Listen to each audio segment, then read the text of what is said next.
শ্বশুরবাড়িতে সবার চোখের মনি হওয়াটা মোটেও সহজসাধ্য না হলেও দুপক্ষের ত্যাগ, তিতিক্ষা, মানিয়ে চলার অভিপ্রায় এই পথ চলাটা বেশ খানিকটা সহজ করে দেয়। আসসালামু আলাইকুম, আমি রহিমা আক্তার। আরেকটা ছোট্ট ভিডিও নিয়ে চলে আসছি। কেমন আছেন সবাই জানাবেন।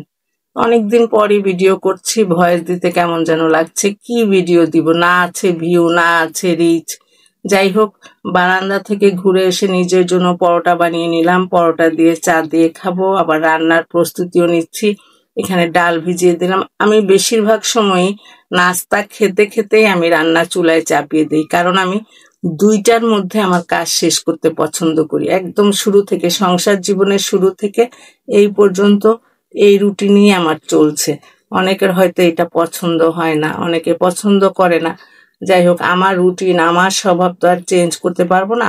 তো ডালটা ভালো করে ধুয়ে চুলায় চাপিয়ে দিলাম, আর এদিকে মাছটা লবণ পানি দিয়ে ভিজিয়ে রেখেছিলাম। এটাকে আরেকটু ভিজতে দিয়ে, ধুয়ে আরেকটু ভিজতে দিয়ে তারপর কাটাকুটিতে চলে যাব।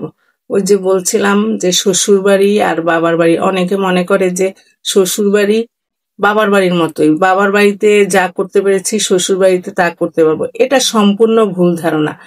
আপনার দুটা পরিবেশ, দুটো জায়গা সম্পূর্ণ ভিন্ন। এখানে আপনি যদি মনে করেন শাশুড়ি আপনার মা হবে, এটা আমরা ধরে নিলে এটা ভুল। শাশুড়ি কখনো মা হয় না, ওই জায়গাটা তৈরি করে নিতে হয়। এটা একদিন দুই দিনের বিষয় না। ননদ, দেবর, ভাসুর, তাদের চোখের মনি হওয়াটা এত সহজ না।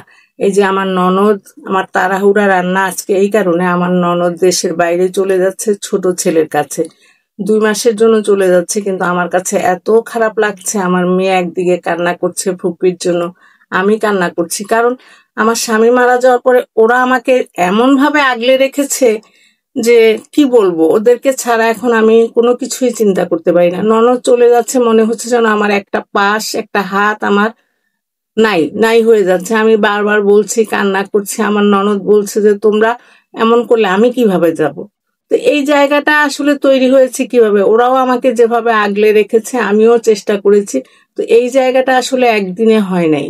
শ্বশুর বাড়িকে আপন করে নিতে অনেকটা পরিশ্রম করতে হয়েছে, অনেক ত্যাগ করতে হয়েছে, কিছুটা ছাড় দিতে হয়েছে। একা যে আমি ছাড় দিয়েছি তা না, ওরাও ছাড় দিয়েছে।